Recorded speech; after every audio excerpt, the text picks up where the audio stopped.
semoga kita semua masih diberikan kesehatan gitu ya. Mungkin Anda semua sekarang posisi sedang ada di rumah, tetap di rumah gitu ya. Mungkin kalau di Kota Bandung sekarang zonanya sudah merah ya, kemarin sempat orange, sekarang sudah naik lagi jadi merah. Jadi harus hati-hati, kalau tidak perlu keluar, nggak usah keluar. Eh, Baik, kita mulai saja. Hari ini saya ingin menyampaikan materi tentang ini terakhir sebetulnya tentang apa teoritisnya, penjelasannya. Setelah itu kita langsung praktek saja di apa namanya di siklus akuntansi perusahaan dagang. Jadi kita combine sebetulnya di mata kuliah ini hal-hal yang detail seperti kalau di kami itu ada di AKD 2 tapi tidak full, kita tidak sampai di perusahaan, harusnya setelah ini kita ininya ke perusahaan, ke PT, ke saham ya. Tapi karena memang tidak sampai ke sana, kita kemarin sudah sampai ke aset ya, kemudian sekarang yang terakhir itu terkait current liabilities and payroll accounting. Nah, setelah itu nanti kita balik lagi ke penyelesaian di beberapa pertemuan terakhir itu kita fokus di penyelesaian siklus akuntansi perusahaan dagang saja. Ya, sesuai dengan apa learning objektifnya. Oke, ada yang mau ditanyakan dulu sebelumnya, sebelum saya langsung lanjutkan. Nah, jadi setelah kemarin kita membahas satu pos yang ada di laporan posisi keuangan, yaitu aset gitu ya, beserta berbagai hal. Mulai kalau aset itu kan siklusnya mulai dari bagaimana aset itu diperoleh gitu ya, apakah membeli, kemarin kan sudah menukar gitu ya, atau tukar tambah, itu kan tergantung kepada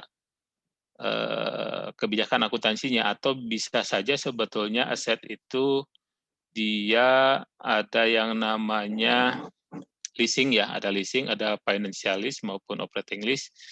Itu beberapa hal yang bisa dilakukan untuk memperoleh aset. Nah, kemudian setelah dilakukan itu, maka dilakukan pengelolaan. Nah, di situ kan kemarin muncul ada yang namanya penyusutan, ada depresi gitu ya, ada revaluasi. Nah, sampai dengan penghapusan. Nah, penghapusan ini kan kemarin juga dibahas disposal ya, disposal apakah memang dia sudah sampai di masa habis umur ekonomisnya, atau misalnya rusak tidak bisa dipakai lagi, atau misalnya aset tersebut ditukar atau dijual atau ditukar. Nah, seperti itu ya. Kemudian di tengah-tengah ada perubahan umur ekonomis atau misalnya perubahan nilai residu, itu masih dimungkinkan. Nah, hari ini kita akan masuk di materi selanjutnya terkait dengan, ada yang tahu current liabilities itu apa?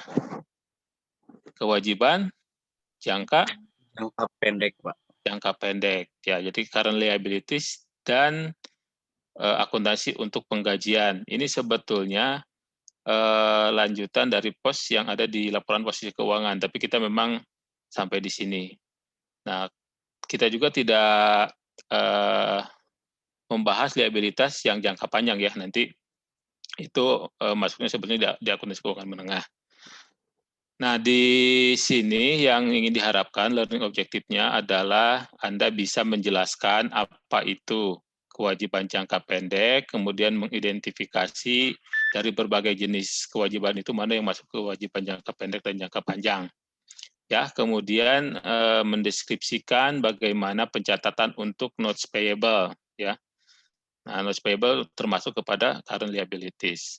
Kemudian menjelaskan bagaimana perlakuan akuntansi untuk kewajiban jangka pendek, kemudian menjelaskan laporan keuangan ya, bagaimana presentasi laporan keuangan dan analisis untuk current liabilities. Nanti makanya ada beberapa rasio keuangan yang bisa kita pakai dengan menyasar current liabilities sebagai apa namanya utamanya ya, yang akun utama yang akan kita bahas. Kemudian di sini, nah ini nanti ada mendeskripsikan akun bagaimana akuntansi dan disclosure untuk ini contingent liabilities. Jadi ada yang namanya bersyarat nanti, ada kewajiban yang nanti akan bersyarat. Nanti kita akan lihat contohnya. Kemudian compute and record the payroll for a pay period. Dan ini yang tiga ini sebetulnya ini akan terkait dengan penggajian. Nah, yang 7 mungkin akan sedikit berbeda karena sistem perpajakannya mungkin berbeda. Nanti kita akan coba lihat konsep dasarnya dulu, ya. Nah, seperti ini. Nah, yang disebut dengan current liabilities, ya. Nah, ini adalah dia kewajiban atau utang yang sebetulnya dua kunci utamanya adalah ini. Jadi kalau ini terpenuhi, maka dia masuk ke dalam current liabilities. Ya, jadi company expect to pay the debt from existing current asset. Jadi sebetulnya current liabilities ini diharapkan dibayar ya dari current asset atau nah ini creation of other current liabilities. Jadi dia bisa membayar dari current asset atau current asset itu kan macam-macam ya. Ada aset terutama misalnya di current asset itu biasanya menggunakannya yang paling sederhana adalah menggunakan kas. Atau nanti dia menciptakan lagi current liabilities yang lain. Misalnya apa? Misalnya dia punya utang dagang dibayar dengan apa? Misalnya nanti ada utang wesel. Jadi nanti ini dia bisa berubah bentuknya. Nah, company will pay the debt with 1 years or the operating cycle. Jadi memang kalau yang ini tadi kan kuncinya adalah kalau jangka pendek adalah dia ini within 1 years. Jadi memang dalam jangka waktu 1 tahun dalam satu siklus operasi gitu ya. Mana yang lebih panjang gitu ya. Oke, ini contohnya ada notes payable, ada account payable, ada unearned revenue, ada accrued liabilities gitu ya. Misalnya tax payable kan kemarin waktu kita bahas jurnal penyesuaian kan muncul ya. Ada salaries payable, misalnya wage payable, interest payable dan lain sebagainya. Itu memang harus diselesaikan maksimal dalam 1 tahun. Oke. Nah, ini contohnya tadi kan salah satunya adalah notes payable atau utang wesel ya. Kalau ini utang wesel, jadi nanti di sini dia akan berbeda dengan misalnya utang dagang gitu ya. Kalau utang dagang dia tidak ada tidak ada dokumen yang menunjukkan bahwa sebetulnya di sini ada promissory note, ada interest, ada period. Jadi sebetulnya yang muncul di notes payable yang pertama adalah adanya janji bayar di sini, kemudian di sini ada interest atau bunga yang harus dibayar pada jangka waktu tertentu. Nah, jadi di sini akan muncul nanti sebetulnya periodenya berapa lama, jatuh temponya kapan, kemudian bunganya berapa persen, ya.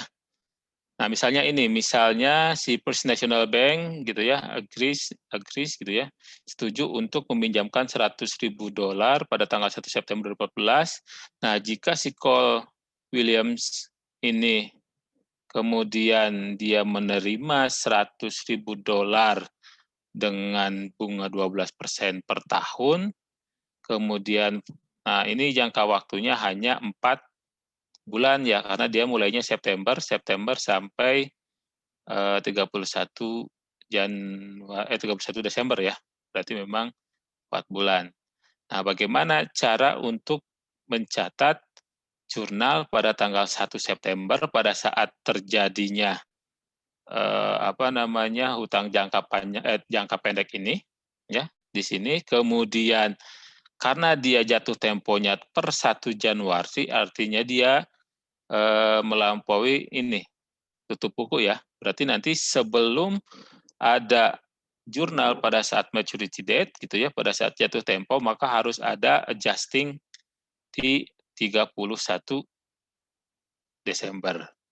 Nah, karena tadi lintas kalau misalnya dia hanya 3 bulan kan tidak usah ada adjusting entry karena dia tidak lintas periode akuntansi. Nah, tadi kan di sini, kalau di sini berarti tinggal apa? Tinggal cash, notes payable, karena di sini dia belum muncul ini ya, belum muncul yang lain. Dia hanya mengakui bahwa si Cole Williams ini akan menerima kas 100.000, kasnya bertambah, notes payable-nya bertambah 100.000. Nah, tapi pada tanggal 31 Desember ini kita sudah harus menghitung berapa beban bunganya. Beban bunganya artinya, lihat ini 12% itu annual. Kalau annual berarti kita tahunan. Nah, kita tidak boleh langsung 12% dikalikan dengan 100.000, tapi proporsional. Karena kita pakainya hanya 4 bulan, sehingga nanti 4/12 dikali 12% dikalikan nilai nominalnya 100.000 dikali 12% dikalikan ini. Sehingga nanti, nah, kita akui dulu di 31 Desember itu, berapa sih sebetulnya ya beban bunganya? Nah, lihat beban bunga pada interest payable, karena kita belum bayar. Kita akui dulu utang bunga itu, beban bunga itu sebagai sebagai utang bunga. Nah, di sini. Kalau di sini tidak ditulis seperti ini, maka nanti pada saat pembayaran tidak bisa. Nah, harus akui dulu sebagai utang, sehingga nanti pada saat pelunasan, pada saat jatuh tempo atau maturity date-nya di sini, maka di sini. Nah, seperti itu. Kalau misalnya ternyata maturity date-nya itu tidak lintas periode, artinya misalnya maturity date-nya itu 1 Desember, maka jurnalnya tidak seperti ini. Langsung saja nanti bukan notes payable, bukan interest payable, tapi notes payable ada. Kan notes payable itu, saya balik lagi. Notes payable itu di sini. Dia untuk membalik ini, sehingga nanti notes payable-nya 0. Nah, kalau 1 Desember maturity date-nya, maka bukan interest payable, tapi interest expense. 4.000 pada kas. Paham ya? Jadi, kalau akuntansi tidak harus seperti ini. Artinya, akuntansi itu Anda harus tahu konsepnya, sehingga nanti ketika ada transaksi, tapi tadi periodenya berbeda, maka dia akan menghasilkan jurnal yang berbeda. Kalau tadi misalnya mulainya per 1 Agustus, selesai 1 Desember, maka ini tidak muncul, tidak ada proses penyesuaian di tanggal 31 Desember. Artinya langsung saja, tidak usah diakui dulu sebagai utang bunga, tapi langsung notes payable pada interest expense pada cash sebesar 104.000. Paham ya? Oke, jadi intinya adalah ketika, ya, ada mau tanya?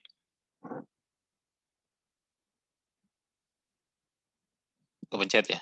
Oke, kalau mau bertanya nanti boleh langsung ini saja ya, langsung potong nggak apa-apa. Oke gitu ya, jadi yang pertama adalah pengakuan notes payable-nya berapa, kemudian karena tadi di notes payable itu muncul kemudian interest dan periodenya, maka harus muncul nanti interest expense-nya berapa. Itu ya.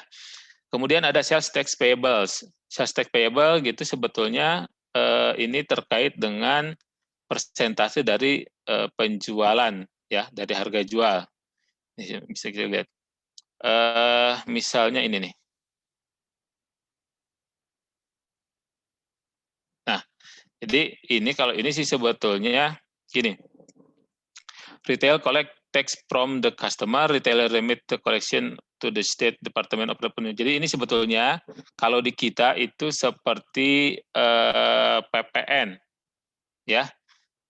Sales tax itu kan pajak penjualan, sebetulnya macam-macam. Kalau misalnya penjualannya di restoran, itu kita berbicara kalau di daerah itu namanya pajak daerah, pajak restoran. Tarifnya 10%. Ya, tapi kalau misalnya pajak terkait dengan penjualan misalnya barang dagangan, misalnya Anda beli ke Borma atau Geria, itu 10%-nya dia adalah PPN. Ya, konsepnya hampir sama sebetulnya, walaupun yang satu dia pajak pusat, yang satu pajak daerah. Nah, di sini kita asumsikan saja sebetulnya ada ini ya, sales 10.000 dan sales tax-nya 600. Jadi kita asumsikan saja memang tarifnya 6%. Kalau di kita sebetulnya, kalau contoh di kita itu harus 10%. Ya.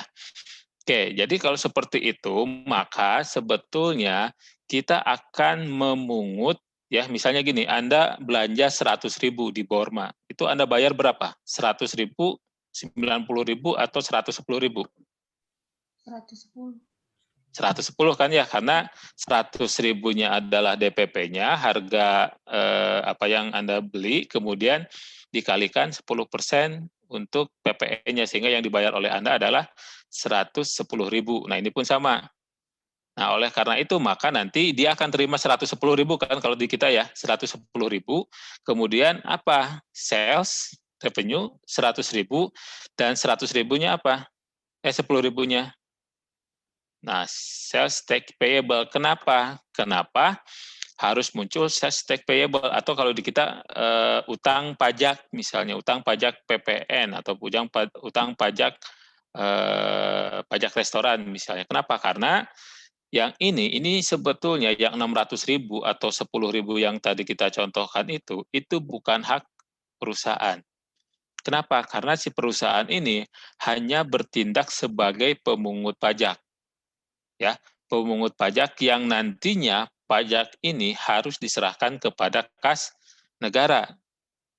Nah, kapan distorkannya? Kan jelas pada misalnya 20 bulan berikutnya. Itu nanti ada aturan perpajakan, kalau nggak salah di Anda juga ada mata kuliah pajak ya baru ya. Nah, nanti Anda pelajari di situ, sehingga utang pajak ini merupakan current liabilities, harus diselesaikan dalam jangka waktu kurang dari 1 tahun. Bukan 1 tahun, sebetulnya kan ada, kalau Anda telat membayar atau melaporkan pajak, nanti kan ada bunga, ya, ada keterlambatan dan lain sebagainya. Nah, yang harus Anda pahami di sini tadi, ketika terjadi transaksi seperti ini, ada pajak, maka Anda harus akui itu sebagai piutang utang pajak yang harus Anda bayarkan. Pak, nanti gimana pada saat penyetoran ke kas daerah atau ke kas negaranya? Ya udah, tinggal sales tax payable-nya di debit, kasnya di sebelah kredit. Nah, seperti itu kan gampang ya. Nah, tapi di transaksi tanggal 25 Maret ini, Anda mengakui munculnya satu akun berupa akun pajak, utang pajak yang masuk ke current liabilities. Ya, yang ini ada yang mau tanyakan? Boleh? Yang pajak? Tapi kalau nggak salah, kalau di pajak nanti sebetulnya tidak akan masuk ke sini. Pajak di Anda mungkin sedikit berbeda. Kalau di prodi saya, itu nanti pajaknya sampai ke pengakuan di akuntansinya seperti apa. Karena nanti pajak ini pun akan mempengaruhi catatan di laporan keuangannya ya. Nah, seperti itu. Nah, kemudian unearned revenue. Jadi unearned revenue ini adalah revenue pendapatan diterima sebelum perusahaan memberikan jasa atau memberikan barang. Jadi Anda dapat uang dulu, kan ada ya misalnya apa? Misalnya ada yang suka main di WO atau misalnya punya servis. Nah, biasanya ada tuh nanti dia jasanya itu nanti bulan depan, tapi ya udah misalnya dibayar DP-nya dulu. Nah, DP-nya ini harus Anda akui sebagai unearned revenue karena secara umum kan Anda belum memberikan jasa.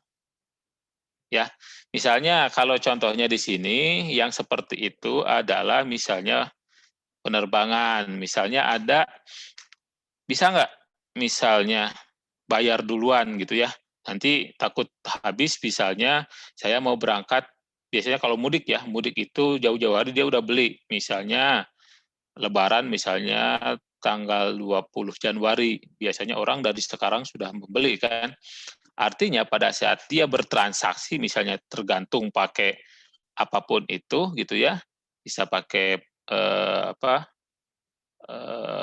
mau Traveloka apapun itu namanya, maka pada saat dia beli akan muncul akun seperti ini. Ada unearned ticket revenue. Atau misalnya langganan apa? Langganan majalah ini dulu nih. Zaman dulu, sekarang kan nggak, udah koran dan majalah sebenarnya sudah mati dengan adanya teknologi. Nah, subscription revenue. Jadi memang ada biaya langganan nanti. Ada misalnya kan kantor itu dia daripada ribet, maka dia bayar 1 tahun ke depan. Ya. Atau hotel, sama misalnya saya mau liburan tanggal 31, ya bayarnya sekarang. Kalau di tempat itu nggak mungkin, takut kehabisan. Maka pada saat hari ini saya membayar untuk kamar hotel, maka saya harus mengakui itu sebagai, kalau saya sih aset. Kalau misalnya untuk si hotelnya dia current liabilities. Ya, jadi nanti hati-hati Anda harus melihat di sisi mana, karena nanti ketika ditanya di dua sisi, Anda juga harus bisa jawab sebetulnya. Itu kontra akunnya saja, gitu ya. Misalnya di sini Superior University menjual 10.000 tiket musiman ya. Jadi kalau tiket musiman itu Anda menjual satu tiketnya itu bukan hanya satu pertandingan. Ya, jadi nah ini ternyata ini untuk 5 pertandingan home ya. Jadi pada saat dia hanya menjual, ya pasti dia menjual 5 tiket untuk pertandingan home dia. Nah, dengan 50 each, jadi per pertandingannya 50. Nah, maka si Superior University ini dia pasti akan menerima kan, dia pasti akan menerima uang di depan. Karena kan pertandingan 5 pertandingan home itu kan pasti tidak akan satu hari langsung, tapi kan mungkin ada beberapa tenggat minggu, sehingga nanti pada saat dia menerima tanggal 6 Agustus, maka dia harus akui dulu yang pertama itu kasnya kan. Kas 10.000 dikali 50, 500.000. Oke. Kemudian apa yang muncul? Ada unearned ticket revenue. Ini untuk mengakui bahwa yang 500.000 ini adalah bukan pendapatan, tapi pendapatan diterima di muka sebetulnya kan ya. Kenapa? Karena si Superior University ini belum menyelenggarakan ke-5 pertandingan home tadi. Nah, ininya baru di sini nanti. Pada saat pertandingan yang pertama, ini kan 5 game ya, jadi 5 pertandingan. Nah, ternyata pada tanggal 7, oke, nah, pada saat misalnya pertandingan terlaksana, maka dia harus akui itu, baru akui tadi sebagai tiket revenue. Jadi unearned-nya nanti berkurang, tiket revenue-nya bertambah. Sehingga nanti pada saat kapan, misalnya ditanyakan, pada saat kapan si Superior University ini boleh mengakui uang yang 500.000 ini sebagai pendapatan? Jawab saja pada saat selesai tadi. Kan di sini kuncinya adalah pada saat, nah ini, pada saat si perusahaan itu mendeliver goods atau memprovide services-nya. Jadi kalau misalnya sudah terlaksana, sudah disampaikan barangnya, atau sudah diberikan servisnya, maka itu baru boleh diakui sebagai tiket revenue. Paling gampang, waktu itu kan saya sempat bahas ya, ini seperti Bapak kos Anda mengakui ya, pendapatan sewa dibayar di muka Anda gitu ya, yang Anda bayar di muka, itu kalau per bulan, pada saat akhir bulan, pada saat selesai diberikan servis 1 bulan. Misalnya tadi, di sini Anda bayar kos 12 juta, maka Bapak kos Anda akan mencatat cash pada unearned rent revenue gitu ya, akan mencatat seperti itu 12 juta. Nah, pada akhir bulan atau awal bulan berikutnya, dia akan mengakui itu sebagai, nah, pendapatan sewa pada sewa dibayar di muka sebesar 1 juta. Nah, seperti itu. Itu masuk current liabilities. Nah, kalau yang ini, ya ada current maturities of long-term debt. Ada porsi sebetulnya, ada satu porsi dari bagian long-term debt gitu ya, ada utang jangka panjang yang memang nanti diakui pada tahun yang bersangkutan. Nah, di sini no adjusting entry required. Jadi nanti hanya diakui saja karena tadi nanti dia pengakuannya itu adalah pengakuan untuk utang jangka panjang. Ya, jadi hanya portion of long-term debt that comes to in the current year. Jadi memang yang jatuh tempo pada saat tahun yang bersangkutan.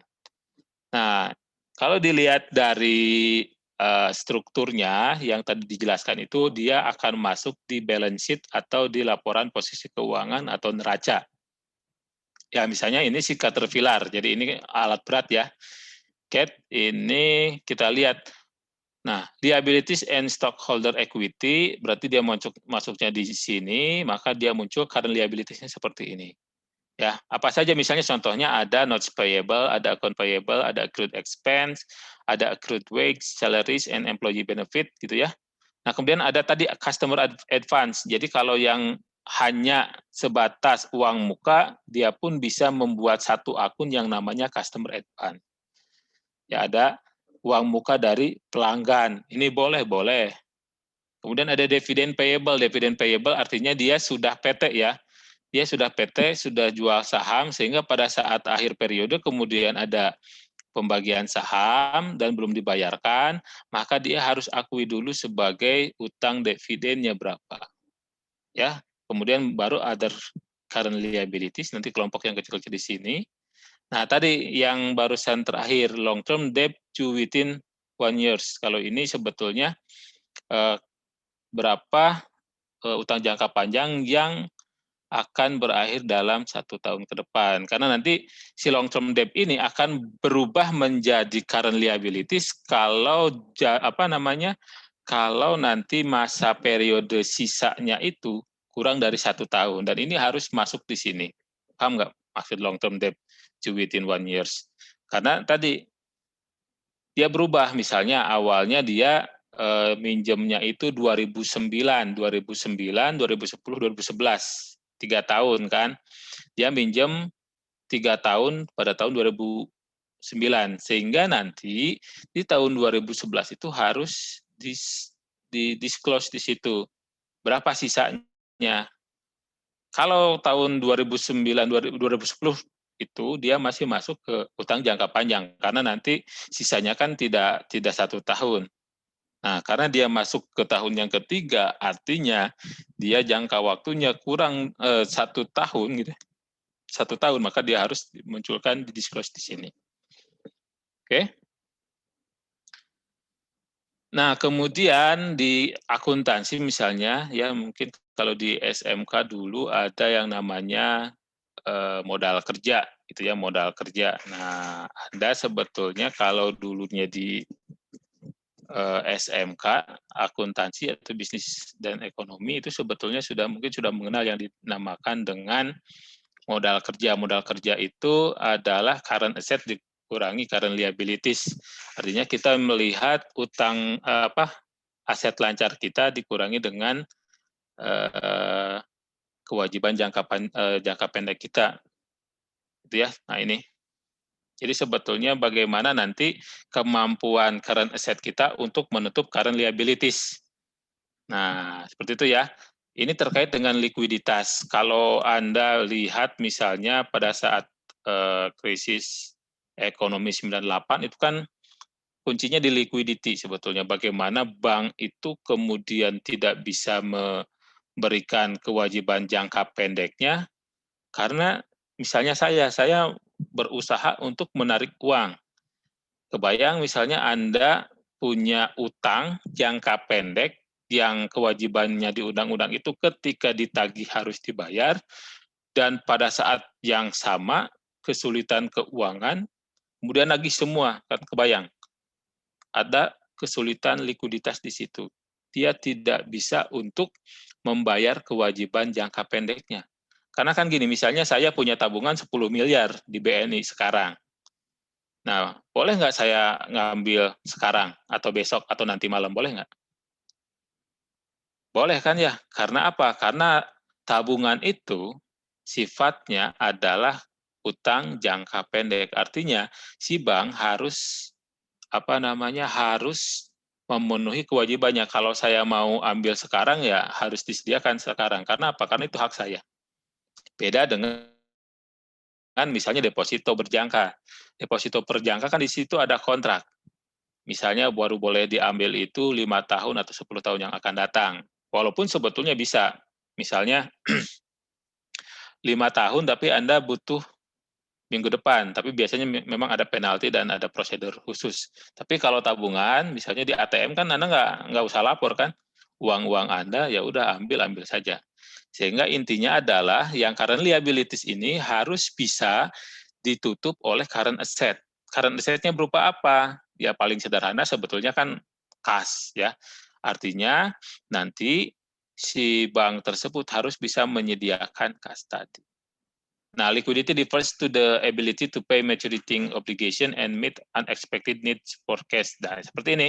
Jadi likuiditas itu sebetulnya akan terkait dengan kemampuan untuk membayar utang pada saat jatuh tempo dan ini unexpected need for cash. Jadi memang tadi kebutuhan untuk cash-nya. Tadi misalnya ya saya mau ngambil cash 10 miliar, Pak nggak ada, ganti aja lah misalnya dengan apa gitu. Nggak bisa, ya kan, karena bentuknya tadi tabungan kas, maka diambil dalam bentuk kas. Nah, kemudian ada yang namanya current ratio. Current ratio itu salah satu rasio yang digunakan untuk mengukur kualitas laporan keuangan, terutama kalau current ratio itu terkait dengan current asset dan current liabilities, karena dia akan membandingkan nih untuk mengkomparasikan liquidity of different size companies and of a single company at different times. Jadi untuk membandingkan sebetulnya ini ukuran perusahaan ya. Biasanya semakin besar ukuran perusahaan maka current ratio-nya dia lebih tinggi. Misalnya gini, current asset, nah current ratio adalah sebetulnya membandingkan ini current asset dengan current liabilities-nya. Ini bagus. Ya, artinya apa? Current liabilities-nya ini bisa ditutup oleh current asset-nya. Kalaupun misalnya semua current liabilities-nya itu diminta untuk dibayarkan, maka dia masih punya nih. Ya, kalau current asset kan dia likuiditasnya kan rendah ya, tinggi sorry. Jadi dia bisa cepat sebetulnya misalnya ditransfer menjadi uang misalnya, ya dengan beberapa cara sebetulnya. Nah ini yang tadi yang tujuan pembelajarannya Anda bisa menghitung dan mengetahui rasio yang terkait dengan current liabilities. Jadi kalau misalnya berbicara current liabilities, maka Anda akan berbicara mengenai likuiditas dan current ratio. Ya, sampai sini paham? Jadi kebayang kalau current liabilities-nya misalnya 28, current asset-nya 20, wah bahaya nih. Ketika ini kan berarti likuiditasnya rendah, current ratio-nya jelek. Ya, seperti itu. Nah, kemudian ini kita masuk ke dalam learning objective yang berikutnya. Nah, di sini ada yang disebut dengan contingent liabilities. Ada liabilitas yang memang sebetulnya ada uncertainty, ada ketidakpastian, belum pasti. Nah, di sini sebetulnya ada konsep probabilitasnya, ada peluang. Karena di sini potensial liability that may become an actual liability in the future. Jadi sebetulnya kalau contingent liabilities ini adalah adanya potensi untuk berubah menjadi kewajiban. Ya. Tapi ini belum pasti. Artinya masih dalam proses yang tadi uncertainty, ada yang ketidakpastian. Ini bisa berubah menjadi liabilities kalau, ada kalaunya itu, ada syaratnya itu. Nah, di sini disebutkan oleh dia bahwa ada tingkatan probability-nya. Peluangnya itu bisa probable, mungkin, atau reasonable possible, memungkinkan, atau misalnya kalau remote itu biasa agak peluangnya sangat rendah. Dan ini akan menentukan bagaimana cara kita untuk mencatatnya. Nah, kalau remote itu biasanya nggak usah dicatat. Nah, tapi kalau probable sama reasonably possible itu nanti akan muncul pencatatannya ini. Nah, kalau probable itu dia paling tinggi, maka nanti ada accrue. Nah, nanti kita lihat contohnya ya.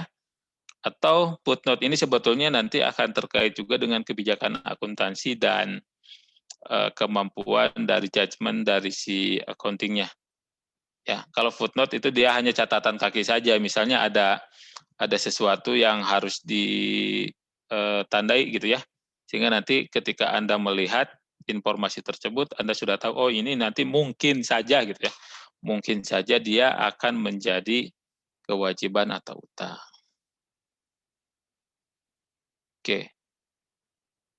Nah, misalnya ini. Yang paling sederhana adalah produk warranties. Garansi produk. Anda ketika beli laptop, beli handphone, atau beli biasanya yang elektronik ya, yang elektronik atau misalnya mobil, itu kan ada muncul garansi kan?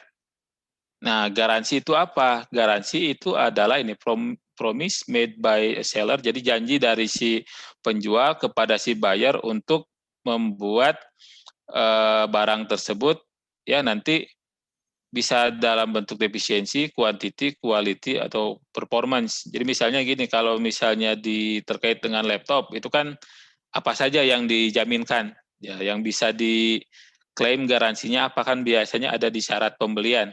Akan muncul di situ kan, yang boleh itu apa, misalnya mobil ada yang berani jamin garansi mesinnya 5 tahun, ada 4 tahun, ada yang 3 tahun gitu ya. Nah, itu sebetulnya janji dari si seller. Kan tadi nanti yang boleh diklaim itu misalnya kalau handphone itu boleh asal bukan cacat dari pemakaian misalnya. Ya, seperti itu ya. Nah, oleh karena itu ketika si perusahaan kemudian dia memberikan garansi misalnya berapa tahun, berapa persen yang dia garansi, maka dia harus mengestimasikan cost-nya. Jangan sampai sok misalnya Anda jualan nih, garansi kalau tidak puas misalnya karena kualitasnya jelek atau performance-nya jelek, maka silahkan kembalikan. Tapi Anda tidak mengestimasikan di laporan keuangan, wah bahaya. Kenapa? Karena gini, ini kan tadi bersyarat kontingen. Nah, orang mungkin tidak akan mengklaim garansinya. Ya. Tapi ada juga kemungkinan orang akan mengklaim garansinya. Misalnya saya sama Anda beli misalnya barengan gitu ya. Yang saya mah aman gitu ya.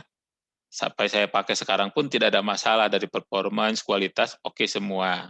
Gitu ya. Nah, sehingga kan saya tidak mungkin ngapain juga saya harus mengklaim garansi saya kan. Ribet dan lain sebagainya.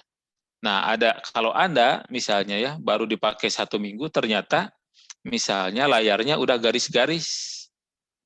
Nah, kan nggak mungkin perilaku kita sama. Ya udah, masih dalam garansi, masih ya udah klaim aja garansinya. Nah, nanti pada saat Anda laptop Anda misalnya diperbaiki, maka itu membutuhkan biaya. Nah, kalau tidak diestimasikan gitu ya, selama expense in the period, dia janjinya berapa bulan atau berapa tahun, maka selama tahun tersebut dia harus mengestimasikan sejumlah uang untuk menghandle tadi kasus-kasus yang mengklaim garansinya tersebut, apakah rusak dan lain sebagainya. Nah, paham ya sampai situ ya? Sama sebetulnya konsepnya seperti Anda dulu pada saat piutang. Mengestimasikan berapa sih sebetulnya piutang yang tidak tertagih. Padahal itu kan tidak pasti, ya kan? Ada kondisi yang tidak pasti, mungkin saja dia bayar semua, atau mungkin saja tidak ada yang tidak bayar, atau mungkin semuanya tidak bayar. Nah, seperti itu ya. Jadi contoh untuk contingent liabilities yang pertama adalah produk garansi tadi. Ya, estimated cost of honoring product warranty contract. Nah, jadi sebetulnya gini, intinya ada di produk garansi kontraknya. Lihat di kartunya berapa lama. Nah, should be recognized as a expense in the period, sehingga dalam jangka waktu misalnya tadi 5 tahun, maka si produsen mobil itu harus mengestimasikan selama 5 tahun. Ya, tergantung nanti periodenya. Misalnya contohnya ini. Si Denson Manufacturing Company menjual 10.000 washer dan dryers, rata-rata harganya 600 per unit. Kemudian the selling price include 1 tahun waranti. Nah, jadi kalau yang ini dia memberikan 1 tahun garansi untuk partnya. Nah, si Denson kemudian dari 500 unit itu will be defective. Jadi memang dia biasanya sudah ada perhitungan kira-kira berapa banyak yang akan defect. Defect itu artinya ada kegagalan sehingga nanti ada yang mengklaim garansinya. Nah, jadi nanti dia ini kan estimasi, akan mengestimasi berapa unit, berapa persen, kemudian perbaikannya kira-kira berapa. Itu kan ya, karena mengestimasikan tadi cost-nya itu pasti akan berbicara mengenai berapa jumlah barang yang kira-kira akan diklaim,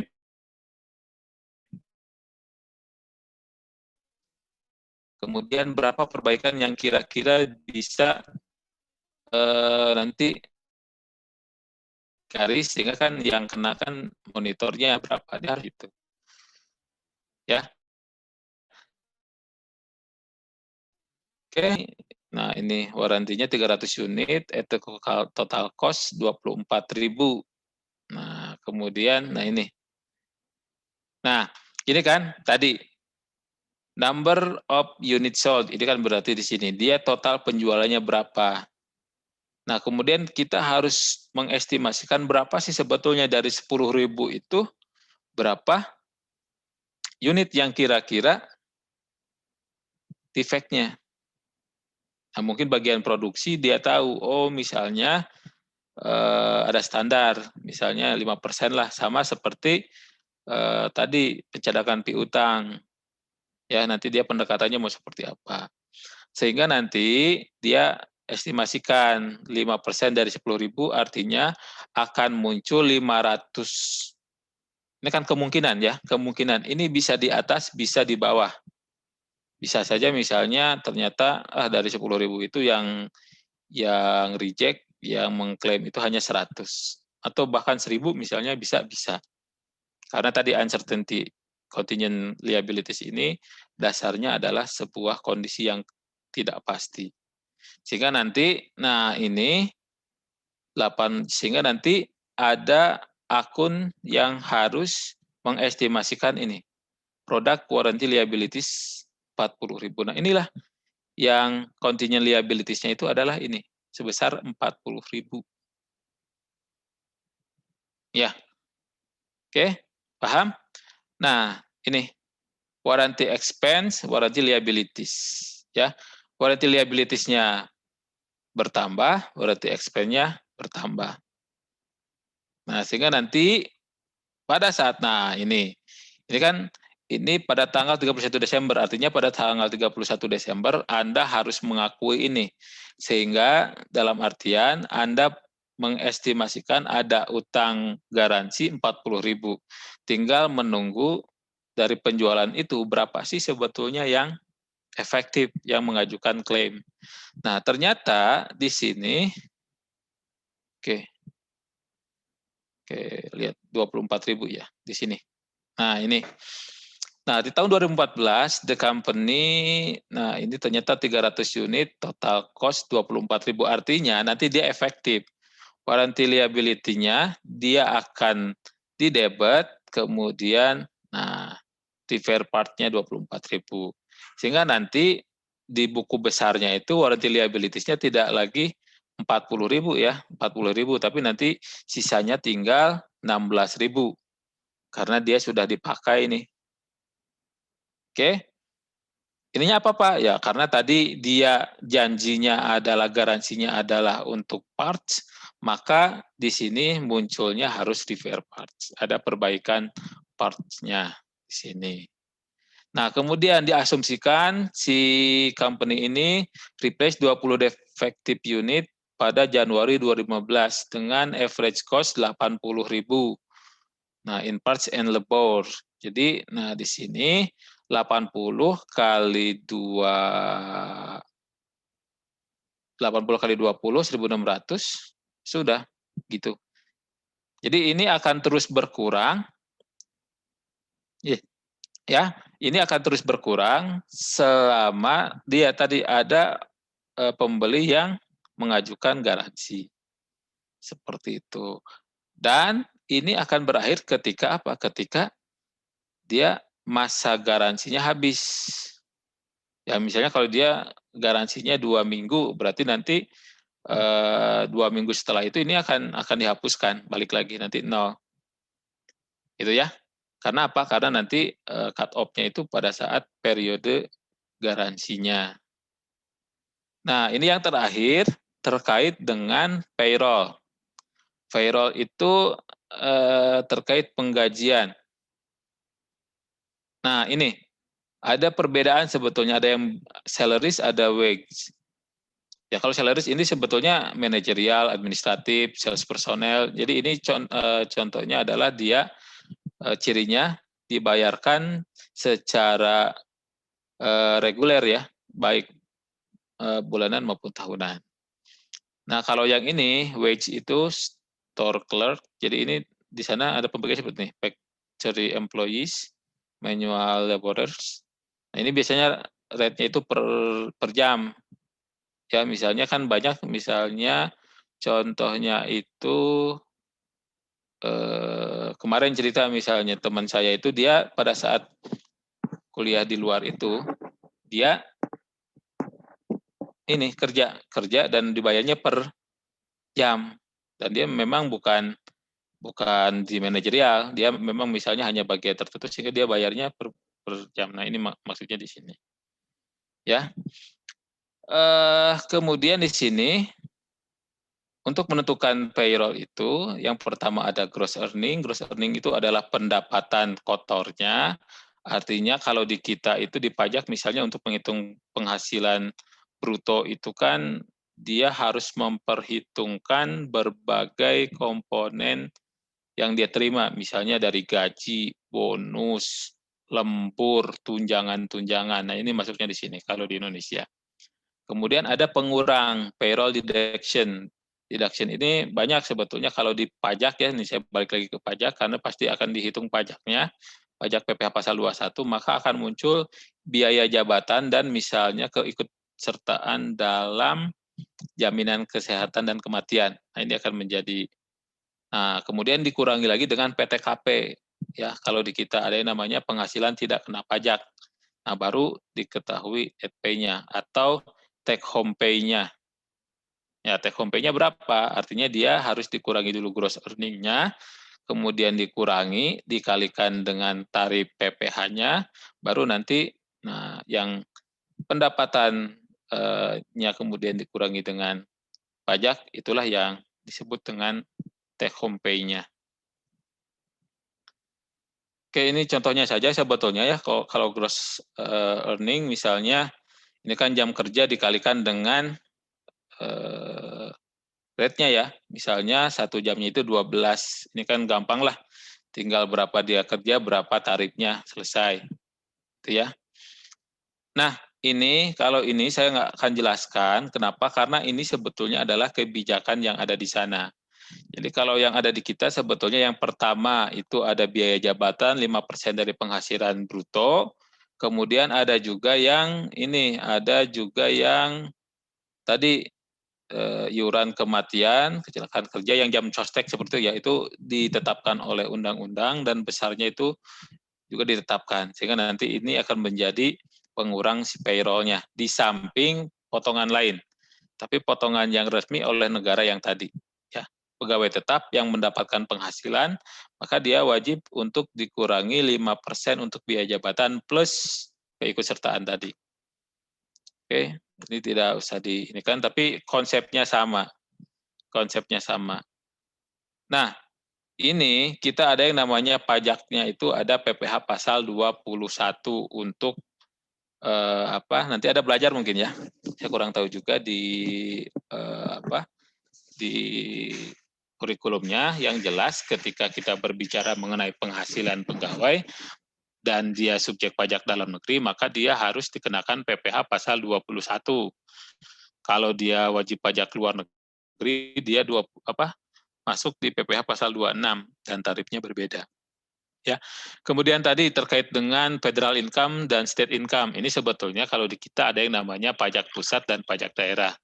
Jadi saya jelaskan misalnya di pajak penjualan itu kan tergantung kepada objeknya apa. Kalau objeknya misalnya restoran, Anda makan di restoran bayar 10% itu bukan pajak pusat, tapi dia masuk ke pajak daerah dengan jenis pajak restoran atau pajak hotel. Nah, tapi kalau yang dijualnya misalnya kebutuhan biasa, misalnya yang biasa Anda beli di Borma atau Kria, itu masuknya di PPN. Nah, PPN masuknya di pajak pusat.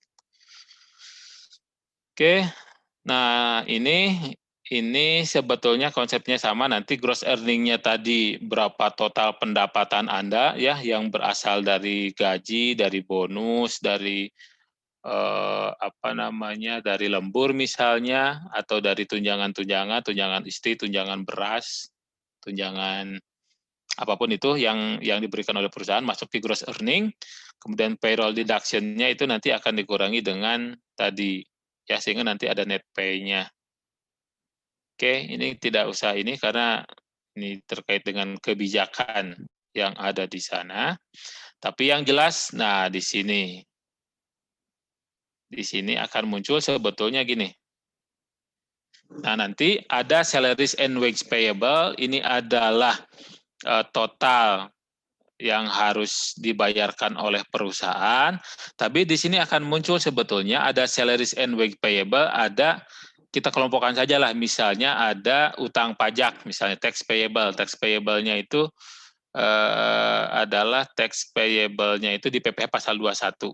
Sehingga nanti misalnya kalau di sini 17 jutanya ini adalah salaries and wage payable, yang 210-nya itu adalah misalnya ya, ini pas kecil banget, 210-nya itu adalah utang pajak PPh pasal 21, maka di sini salaries and wage payable 17.210, salaries and wage payable-nya 17.000, kemudian utang pajak PPh pasal 21 210.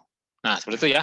Jadi konsepnya adalah ketika kita memberikan penghasilan itu kan harus dipotong.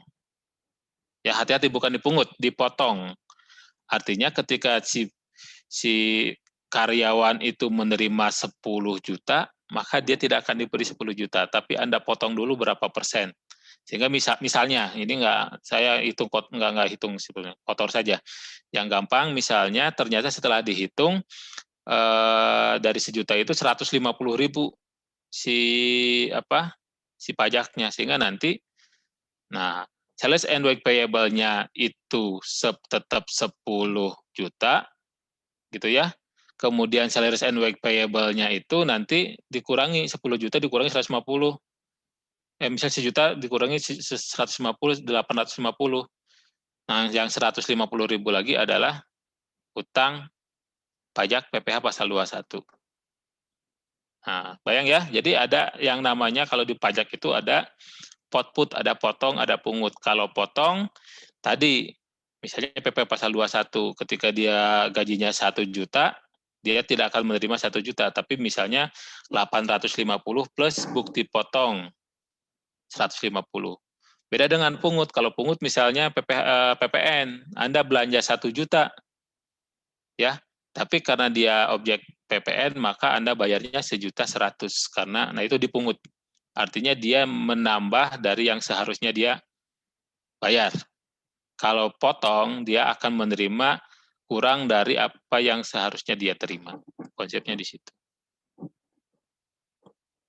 Nah, baru nanti pada saat si PPh pasal 21 ini disetorkan ke negara, maka ada namanya piutang, ya.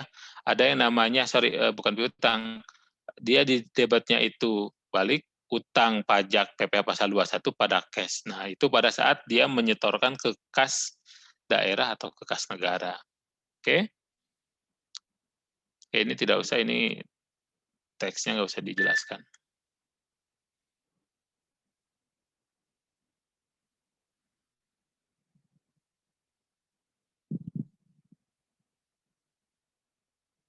Nah, ini saya jelaskan, mungkin nanti ada yang bagian di personalia SDM gitu ya, terkait dengan konsep internal control. Jadi sebetulnya internal control itu kan tidak hanya kalau kemarin kita bahas itu di kas ya, bagaimana rekonsiliasi fiskal, kemudian rekonsiliasi kas dan bank, kemudian ada juga konsep tentang petty cash, maka di sini pun ada yang harus muncul internal control-nya. Jadi pada saat penggajian sebetulnya itu merupakan itu merupakan sebuah siklus ya, sebuah siklus hidup di mana nanti ketika penggajian itu adalah mulai dari saat penerimaan pegawai sampai dengan pembayaran ya. Nah, internal control-nya adalah Human Resource Department, Recommend and Authorize Employment. Jadi sebetulnya bagaimana proses mulai dari pengumuman, kemudian seleksi, sampai dengan penetapan, nah itu harus jelas. Nah ini, fictitious employees are not added to payroll. Jadi memang pada saat misalnya saya menjadi auditor, maka harus jelas misalnya di situ muncul angka 100 karyawan, maka harus saya pastikan 100 karyawan itu tidak ada yang fiktif. Karena biasanya untuk mengurangi laba, salah satunya adalah dia akan berusaha untuk meningkatkan beban. Nah, salah satunya di sini. Bagaimana mengontrolnya adalah di sini. Internal kontrolnya adalah setiap ini harus didukung dengan timekeeping. Makanya kalau Anda lihat misalnya ada karyawan atau dosen yang pada saat datang dia langsung ke, nah ini ada mesin yang seperti ini, ada yang pakai fingerprint tergantung kebijakan perusahaannya. Tujuannya adalah dia mengontrol kapan dia datang, kapan dia pulang. Ini sebetulnya banyak fungsinya untuk melihat sejauh mana jam kerja dia, misalnya apakah dia datang terlambat, atau misalnya apakah dia lembur atau tidak di sini. Nah, baru setelah konsep ini selesai, maka di sini ada preparing the payroll. Jadi nanti dia akan menarik data dari sini, kemudian dia olah sehingga muncul kemudian berapa sih sebetulnya. Nah, ini ada verifikasi ya, ada verifikasi, ada approval di sini, sehingga nanti muncul kalkulasi yang akurat dan relevan siapa dapat berapa. Baru setelah itu dia lakukan pembayaran.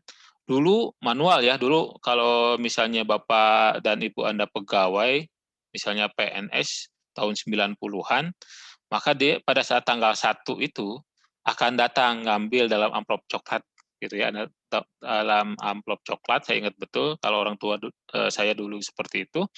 Di situ akan muncul berapa gaji pokok, berapa pengurangnya, ya berapa potongan, sehingga nanti di bawah itu akan muncul berapa besar take home pay-nya. Nah, kalau sekarang sebetulnya akan lebih mudah untuk kontrolnya. Kenapa? Karena dia biasanya perusahaan akan bekerja sama dengan bank, sehingga dia otomatis auto kredit. Ya, pada saat tanggal 1 otomatis si bank akan mentransfer sejumlah hasil dari laporan dari sini. Oke. Nah, ini yang tadi. Bring benefit, paid as absence.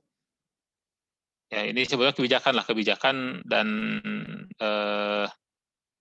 oke, yang seperti ini. Ini adalah sebuah konsep jaminan sosial. Jaminan sosial salah satunya adalah yang ini. Ada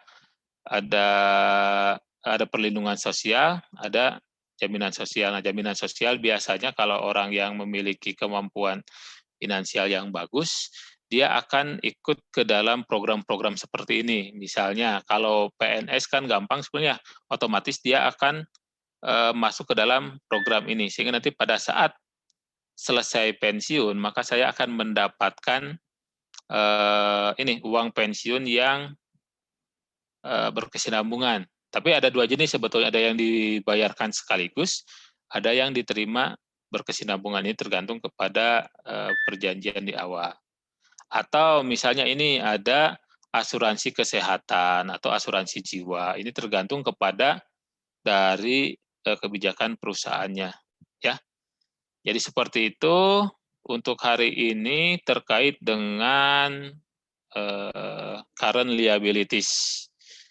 Silakan ada yang mau ditanyakan, disampaikan terkait dengan materi kita hari ini. Yang jelas hari ini ya materinya adalah bagaimana kewajiban jangka pendek itu muncul, bagaimana pencatatannya. Ya, tadi beberapa contoh sudah disampaikan, misalnya akibat dari garansi itu kan rata-rata tadi contohnya ada di sekitar kita ya. Misalnya Anda beli handphone, pernah nggak ngeklaim? Bayar lagi nggak? Enggak, Pak. Nggak kan ya, karena si garansi itu adalah kewajiban dari si produsen. Makanya sebetulnya garansi ini kalau di pemasaran menjadi salah satu hal yang digunakan. Orang misalnya cenderung akan lebih percaya misalnya ya kepada perusahaan yang memberikan garansinya itu lebih panjang kan, atau lebih aman karena Anda merasa itu lebih aman. Semakin lama waktu garansi maka semakin aman kan. Oh, kalau saya rusak misalnya sampai dengan nanti 2 tahun, tahun kedua saya masih bisa. Tapi sebetulnya itu ada agak tricky juga. Artinya ketika dia panjang umur masa garansinya, ada dua kemungkinan. Yang pertama dia yakin barang dia tidak cepat rusak, atau sebaliknya. Nah, itu sebetulnya yang harus saya kurang tahu penelitiannya, tapi yang jelas secara umum ketika dia menggunakan menggunakan garansi sebagai strategi pemasaran, maka bisa seperti itu. Semakin lama waktu garansi, maka kan secara akuntansi pun dia harus mengestimasikan uang tadi kan dalam jangka waktu tersebut. Berarti kalau 5 tahun dia harus ngitung tuh berapa total penjualan, kemudian dia estimasikan selama 5 tahun ke depan berapa. Nah, seperti itu. Tugasnya sudah saya share di spot ya. Silakan ada yang mau didiskusikan. Nah, minggu depan kita akan lebih banyak ke latihan siklus saja, mulai dari jurnal khusus, buku besar, sampai ke laporan keuangan perusahaan dagang menggunakan perpetual. Ya, silakan ada yang mau tanyakan?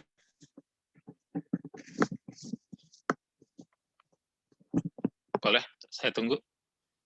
Yang tadi materinya misalnya silakan boleh ditanyakan.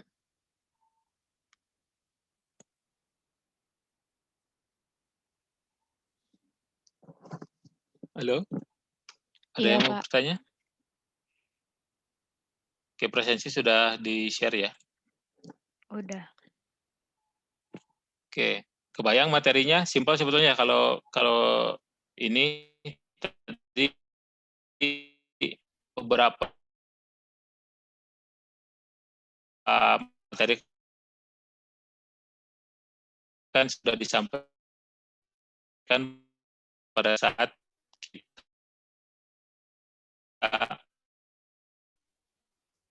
membahas, tinggal silakan ada yang ditanyakan. Jelas? Pak, untuk tugasnya itu, untuk tugasnya sampai yang tadi tentang penggajian itu, Pak. Ya, itu udah di-download? Belum? Belum ada, Pak. Di spot? Kalau nggak saya langsung kirim ke ini aja ya. Saya kirim ke grup aja ya. Hanya ada dua soal, bentar saya lihat. Cuma gini, kalau tadi terkait dengan payroll, ya, yang payroll itu agak sedikit, bentar saya lihat dulu ya. Oh enggak, Yang payroll saya nggak kasih tugas, kenapa? Karena secara konsep itu berbeda dengan konsep perpajakan yang ada di kita. Sehingga nanti percuma kalau saya minta Anda mengerjakan yang payroll, karena tidak terpakai. Karena konsep perpajakannya berbeda antara kita dan di sana. Tapi saya jelaskan tadi, konsep payroll itu, tadi perhitungannya untuk menghitung payroll-nya itu berapa, kemudian pengurangnya apa. Nah, ini sebetulnya Anda akan, saya nggak tahu nih, di pendidikan ekonomi, pajaknya sampai kemana dan materinya apa saja. Sebetulnya, payroll itu akan terkait dengan materi PPh pasal 21. Mudah-mudahan ada nanti di situ. Ya, jadi tugasnya nggak ada yang payroll, sampai di yang tadi aja, yang di current liabilities-nya. Ya. Oke, bentar saya share di sini aja ya. Ada? Ya udah. Iya, ada kok Pak. Oke, Udah ada 2 ya? Udah ya? Nah, ini kan nggak ada, ini Iya. nggak ada yang ini. Hanya unearned service revenue, di situ ada waranti. Kalau waranti ada. Jadi sampai waranti. Oke, ada yang mau ditanyakan? Silahkan.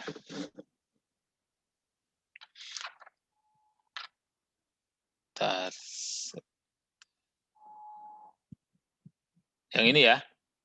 Nah, sebetulnya untuk Anda tahu nggak, untuk mengecek apakah pekerjaan Anda betul atau salah, di sini ada kuncinya. Tahu kan ya? Itu ada clue-nya di sampingnya Pak ya? Nah, nih yang ini nih, jadi yang D ini kan sebetulnya muara dari saat A, B, C, D ya. Nah, ini kalau jawabannya ini nih. Kalau yang D ini jawabannya 1550, maka jawaban Anda betul. Nah, ini ya, yang current liabilities, yang C, ini jawabannya 59944. Oke.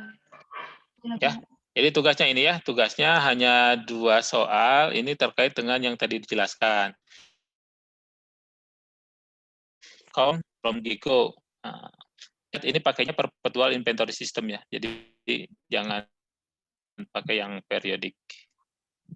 Oke, kalau yang ini nanti ada konsep tadi unearned revenue, kemudian di sini ada notes payable, di sini ada 4 bulan 6%, ya.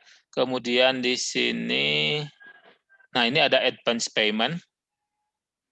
Oke, ada advance payment. Di sini, oke, ini ada utang pajak, berarti ya ada tax collected in December, berarti di sini ada utang pajak. Kalau yang ini, nah ini garansi, ya. Ini garansi. Nah, lihat kalau garansi berarti dia harus ada kebijakan tadi, berapa persen. Nah, berarti di sini, estimate warranty liability, nah ini asumsinya adalah warranty cost 5% of sales of the new product. Nah, jadi memang dia hanya diberikan kepada produk baru sebesar 5%, berarti tinggal 5% saja dikalikan dengan nilainya, ya, seperti itu. Udah, itu mungkin yang harus ini.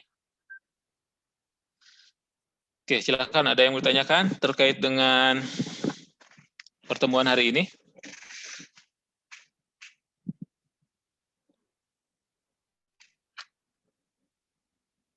Oke, kalau tidak berarti Pak. Boleh, gimana? Enggak, cukup maksudnya Oh, udah cukup. mungkin. Ya. Oke, tadi silakan dikerjakan, kalau ada pertanyaan boleh ditanyakan saja di WAG ya. Iya, Yang jelas UTS kapan? UTS? UAS, ya, Pak? sorry, UAS. Ya. UAS, mau UTS lagi. UAS ya. UAS kita minimal dengan UAS itu 14 pertemuan, mudah-mudahan kekejar, kalau nggak paling 15 atau 14-15 pertemuan, nggak sampai 16 pun nggak masalah. Nanti materinya tentang aset, kemudian liabilities, sama nanti yang ini ya, nanti kita lihatlah bentuk UAS-nya seperti apa. Oke, apakah nanti ada kuis gitu ya, untuk yang ini kuis, kemudian nanti UAS-nya yang siklus kita bisa lihat nanti. Oke, ada lagi yang mau ditanyakan?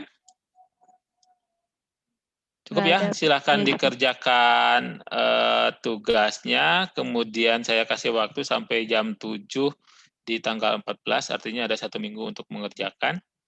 Seperti biasa, setelah itu sistem akan menutup, jadi tidak ada diskresi lagi. Iya, Pak. Oke, cukup ya? Sep, jangan lupa, Sep. Apa? Iya. Enggak, itu kemarin Asep terlambat, Oh, Pak. Asep. Kenapa, Asep? Iya, Pak. Kelupa. Oke. Ya, jangan sampai kelupaan lagi ya. Ya, Pak. Sama. Maaf, Pak. Sip. Itu saja mungkin ya. Untuk sinkronusnya kita cukupkan sampai di sini. Kita lanjutkan dengan media asinkronus. Bila ada hal-hal yang perlu didiskusikan, boleh menggunakan media yang lain. Kalau ada pertanyaan terkait dengan tugas, silahkan. Itu saja untuk pertemuan hari ini. Terima kasih. Mudah-mudahan kita semua diberikan kesehatan. Ya, mudah-mudahan kembali normal. Kurang tahu. Sekarang kondisinya sudah merah lagi di Bandung. Mungkin direvisi lagi. Rencananya kan Januari ya. Januari kita masuk lagi normal. Cuma ya mudah-mudahan lah bisa secepatnya turun kembali. Itu saja mungkin hari ini. Terima kasih atas waktunya. Semoga bermanfaat. Saya akhiri dengan hamdalah. Alhamdulillahirrahmanirrahim. Assalamualaikum warahmatullahi wabarakatuh. Ya, atur nuhun. Waalaikumsalam. Terima kasih Sehat-sehat ya. Bapak. Salam Bapak. sehat. Waalaikumsalam, terima kasih Pak.